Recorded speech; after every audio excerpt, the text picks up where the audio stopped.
ਜਲਾਲਪੁਰ ਭੱਟੀਆਂ ਤੋਂ ਨਿਕਲੀਏ ਵਣੀਕੇ ਰੋਡ ਤੇ ਜਾਈਏ ਤੇ ਪਹਿਲੇ ਆਉਂਦੀ ਹੈ ਇੱਕ ਮਾਜ਼ਾ ਮਾਰਕੀਟ ਯਾਨੀ ਗੱਲਾ ਮੰਡੀ, ਜਿੰਦੇ ਵਿੱਚ ਚੌਲ, ਮੁੰਜੀ ਤੇ ਕਣਕ ਦੇ ਤਾਜਰਾਂ ਦੀਆਂ ਦੁਕਾਨਾਂ ਨੇ।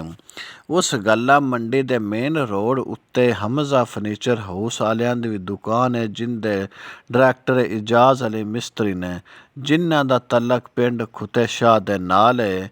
ਬੰਦਾ ਆਪਣੀ ਧੀ ਭੈਣ ਨੂੰ ਫਰਨੀਚਰ ਦੇਣਾ ਫਰਜ਼ ਵੀ ਹੈ ਤੇ ਫਰਜ਼ ਨਾਲੋਂ ਹੁਣ ਚੌਖੀ ਮਜਬੂਰੀ ਵੀ ਹੈ।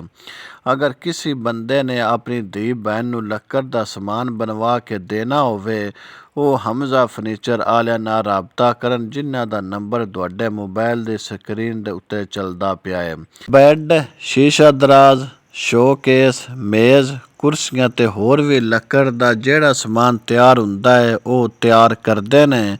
ਜਿਹੜੇ ਕਾਰੀਗਰ ਪਾਲਿਸ਼ ਕਰਦੇ ਪਏ ਨੇ, ਇਜਾਜ਼ ਮਿਸਤਰੀ ਆਪ ਵੀ ਕੰਮ ਨਾਲ ਹੋ ਕੇ ਕਰਦਾ ਹੈ। ਸਾਰਾ ਲੱਕੜ ਦਾ ਕੰਮ ਆਪ ਹੀ ਕਰਦੇ ਨੇ, ਕਿਉਂ ਜੇ ਇਹਨਾਂ ਅੰਦਰ ਆਰਾ ਵੀ ਲਾਇਆ ਹੋਇਆ ਹੈ, ਜਿੰਦੇ ਉੱਤੇ ਇਹ ਲੱਕੜੀ ਨੂੰ ਕੱਟ ਵੱਢ ਕੇ ਸਾਰਾ ਫਰਨੀਚਰ ਤਿਆਰ ਕਰਦੇ ਨੇ। ਕਿਸੇ ਤਰ੍ਹਾਂ ਦਾ ਕੋਈ ਵੀ ਡਿਜ਼ਾਈਨ ਇਹਨਾਂ ਨੂੰ ਆਖੀਏ ਉਸੇ ਤਰ੍ਹਾਂ ਦੇ ਇਹ ਡਿਜ਼ਾਈਨ ਤਿਆਰ ਕਰਕੇ ਦਿੰਦੇ ਨੇ। ਜਿਵੇਂ ਦਾ ਡਿਜ਼ਾਈਨ ਤੁਹਾਡੇ ਸਾਹਮਣੇ ਨਜ਼ਰ ਆਉਂਦਾ ਪਿਆ, ਇਸੇ ਤਰ੍ਹਾਂ ਦੇ ਡਿਜ਼ਾਈਨ ਤਿਆਰ ਕਰਕੇ ਦਿੰਦੇ ਨੇ।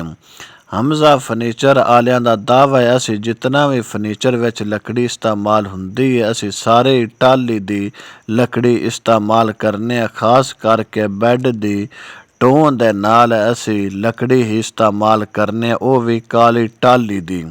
ਇਨਸ਼ਾਅੱਲਾ ਅਸੀਂ ਸਾਰੇ ਆਰਡਰ 'ਤੇ ਸਮਾਨ ਤਿਆਰ ਕਰਨੇ ਆ। ਕਿਸੇ ਆਪਣਾ ਸਮਾਨ ਤਿਆਰ ਕਰਵਾਉਣਾ ਹੋਵੇ, ਸਾਡੇ ਕੋਲੋਂ ਤਿਆਰ ਕਰਵਾਓ। ਬਾਕੀਆਂ ਨਾਲੋਂ ਕੀਮਤ ਵਿੱਚ ਵੀ ਫਰਕ ਹੋਵੇਗਾ, ਸਮਾਨ ਵਿੱਚ ਵੀ ਫਰਕ ਹੋਵੇਗਾ ਤੇ ਲੱਕੜੀ ਵਿੱਚ ਵੀ ਫਰਕ ਹੋਵੇਗਾ। ਕਿਸੇ ਮੁੰਜੀ, ਚੌਲ ਤੇ ਕਣਕ ਦਾ ਵੀ ਲੈਣ ਦੇਣ ਕਰਨਾ ਹੋਵੇ ਤੇ ਨਾਲ ਹੀ ਕਾਂਜੂ ਇੰਟਰਪ੍ਰਾਈਜ਼, ਹਾਫਿਜ਼ ਤੁਫੈਲ ਕਾਂਜੂ ਐਂਡ ਕੋ ਵਾਲਿਆਂ ਦੀ ਵੀ ਦੁਕਾਨ ਹੈ, ਜਿਨ੍ਹਾਂ ਦਾ ਲੈਣ ਦੇਣ ਬੜਾ ਚੰਗਾ ਹੈ।